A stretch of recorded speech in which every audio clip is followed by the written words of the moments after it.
Os livros mais inusitados do mundo. Você vai ficar de boca aberta. Episódio 2. Olá, minha gente! Parte 2 da nossa série Os livros mais inusitados do mundo, que vão deixar você ficar de queixo caído, de boca aberta. É a vez de apresentar para vocês essa obra que se chama Abra Este Pequeno Livro, da Jessie Klausmeier, ilustrações da sensacional Suzy Lee, publicado pela Cossack Naif. A gente abre e vê que, percebe, né, desconfia que é um livro tradicional, só que logo na primeira página a gente vê que tem uma página menor, de dimensão reduzida, que está assim: abra este pequeno livro. E você abre então. E aí vem um segundo convite: abra este pequeno livro vermelho. E você abre. E vai caminhando assim. E leia sobre a Joaninha, que abre um pequeno livro verde. E cada personagem vai te convidando e lê sobre o sapo, que abre um pequeno livro laranja. E você vai. O pequeno livro amarelo, o pequeno livro azul, e vai esse livro, pequeno livro arco-íris, e vai diminuindo a ponto de aí, ó, o livro vai, torna a recuperar o seu tamanho original, vai crescendo. E a história, então, que vai modificando o formato das páginas, dimensões das páginas, sensacional. Até que quando você fecha esse pequeno livro vermelho, esse é o convite da história, e abre outro. E aí o livro volta a retomar o seu tamanho tradicional. E está aqui a giganta da história, você precisa ler a história, com um pequeno livro vermelho nas mãos. Sensacional, não é verdade? Outro livro que também foge da caixa, livros fora da caixa, é esse do Tino Freitas e da Mariana Massarani, Se os Monstros Falassem Português, publicado pela Ciranda na Escola. Esse livro é sensacional, porque tem uma ideia muito interessante, porque ele vem com uma lupa, que o Tino chama de trombolho aqui na história. E qual é dessa lupa? Traduz a linguagem dos monstros para o português. Então, por exemplo, aqui é a linguagem de um monstro. Bear. Você não sabe o que é bear. Então, você vem com a lupinha. Aqui não vai dar para ver naturalmente, a luz não vai deixar. Mas aqui vem a tradução, quando você coloca a lupa, que está dizendo: eu também não consigo ler, porque estou sem óculos, né? Mas aqui você vai: acho que vou ficar banguela, E assim vai, a cada página você tem essa lupa para traduzir a linguagem dos monstros. Por isso que o título é Se os Monstros Falassem Português. Na verdade, os monstros falam a linguagem do monstrês, mas a lupa ajuda a traduzir para a nossa linguagem portuguesa, da língua portuguesa falada no Brasil. Bom, então é assim, eu pergunto sempre, né, por que aparecem tantos livros diferentes e para provocar a gente, para nos proporcionar experiências estéticas mais diversas possíveis. E voltando a falar dos tamanhos dos livros, minha gente, você acha realmente que esse livro que eu mostrei para vocês, de Hogwarts, é o menor livro possível? É claro que não é, né, gente? E por que eles fazem livros menores do que esse e a gente não vai poder ler? É isso que eu vou chegar agora. E que eu acho que tem a ver com a história do Guinness. O menor livro do mundo, ele é japonês. E ele é do tamanho do buraco de uma agulha. E se chama Shiki no Kusabana, ou Flores da Estação, em português. Esse livro possui 22 páginas e ele contém nomes e ilustrações microscópicas de flores japonesas. Pois bem, é claro que é impossível de ser lido a olho nu. Ele tem, gente, não tem nem como mostrar na régua. Ele tem 0,75 milímetros de espessura. Shiki no Kusabana está em exposição permanente no museu da editora que o publicou, a editora Topan Printing, em Tóquio. Uma versão um pouquinho maior é vendida exatamente no museu, juntamente com uma lupa. E essa lupa, claro, vai dar condições de você lê-lo por um preço estimado em 30 mil ienes, o que daria hoje uma bagatela talvez aí de R$350. Antes dessa obra-prima, essa mesma editora, Topan Printing, já havia lançado um livro chamado Flores das Quatro Estações, com as mesmas quantidades de páginas e espessura, contendo ilustrações da flora japonesa. Esse livro também requer uma lupa para ser lido. Mas os microlivros não param por aí. Além desses, há outros impressionantes, como A Oração do Senhor, publicado em 1952 pelo Museu Gutenberg na Alemanha, medindo, gente, 5 por 5 milímetros, contendo o Pai Nosso em 7 idiomas. Esse livro foi vendido em um leilão em 2021 por 4.200 euros. Veja aí nas imagens.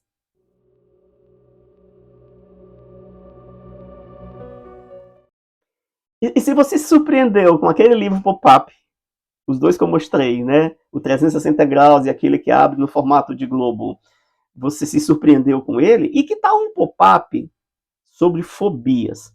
Esse vai lhe deixar realmente de cabelo em pé, queixo no chão e boca aberta.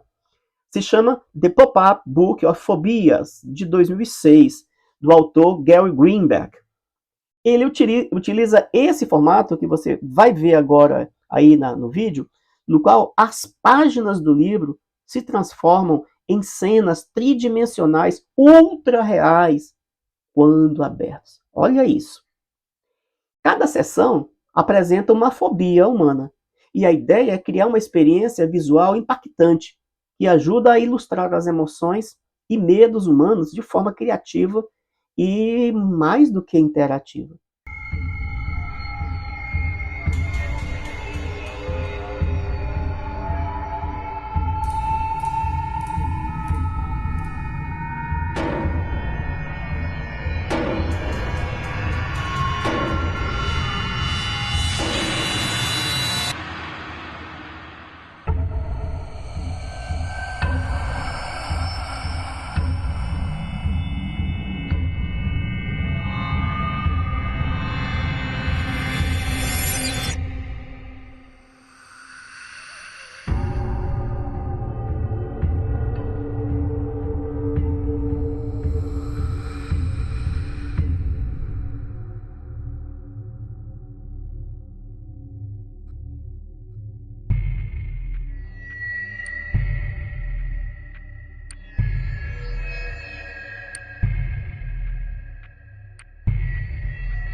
E aí?